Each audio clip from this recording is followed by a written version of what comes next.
বিপ্রদাসপুর high school থেকে যে সকল ছাত্রছাত্রীরা এসেছেন আমতলী বিবেকানন্দ পার্কে, ওনারা যে সকল ছাত্রছাত্রী এসেছেন বিপ্রদাসপুর স্কুলের অঙ্কন শেখানোর জন্য যে মাস্টারমশাই শেখান সেই মাস্টারমশাইয়ের উদ্যোগে ওনারা এসেছেন এবং পিকনিক আকারে ওনারা বসে খাওয়া দাওয়া করছেন। তো আমি আপনাদের কাছে একটু জিজ্ঞাসা করব যে আপনাদের এই পার্কে এসে কেমন লাগছে?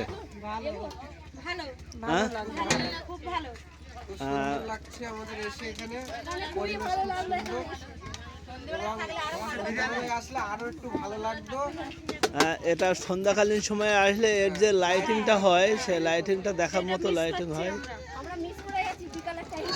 যাই হোক, কোনো না কোনো কারণে সন্ধ্যার দিকে একবার আসবেন। এরপরে আমাদের বোর্ডিংয়ের ব্যবস্থাও আছে, প্যাডেল বোট আমার তৈরি হয়ে গেছে, কলকাতা থেকে আসছে, একজন আসতে পারেনি।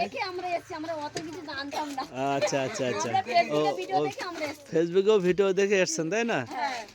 আচ্ছা, যাই হোক, আপনাদের এই আসা যাওয়া আপনাদের আশীর্বাদ নিয়েই আমতলী গ্রাম পঞ্চায়েত মোটামুটি এগোচ্ছে আস্তে আস্তে করে। সুন্দরবনের প্রত্যন্ত অঞ্চলে বাইরে যেতে পারে না মানুষ অনেক সময়, তো সে কারণে যদি আপনাদের ভালো লাগে আগামী দিনে আমতলী গ্রাম পঞ্চায়েত আরও সুদূর প্রসারী এই পার্ক গড়ে তুলবে, এটা আশা রাখে, যদি কিনা আপনাদের সেই সদিচ্ছা এই আসা যাওয়াটা থাকে।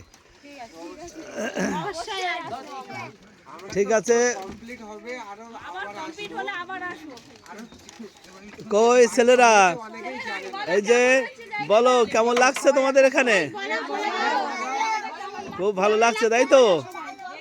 হ্যাঁ, জল ভালো, হ্যাঁ, জলের উপরে বসে খাওয়া দাওয়া হচ্ছে, খুব আনন্দ লাগছে তাই তো? ঠিক আছে, সবাইকে ধন্যবাদ জানালাম, আগামী দিন আবার আসার জন্য বলবো।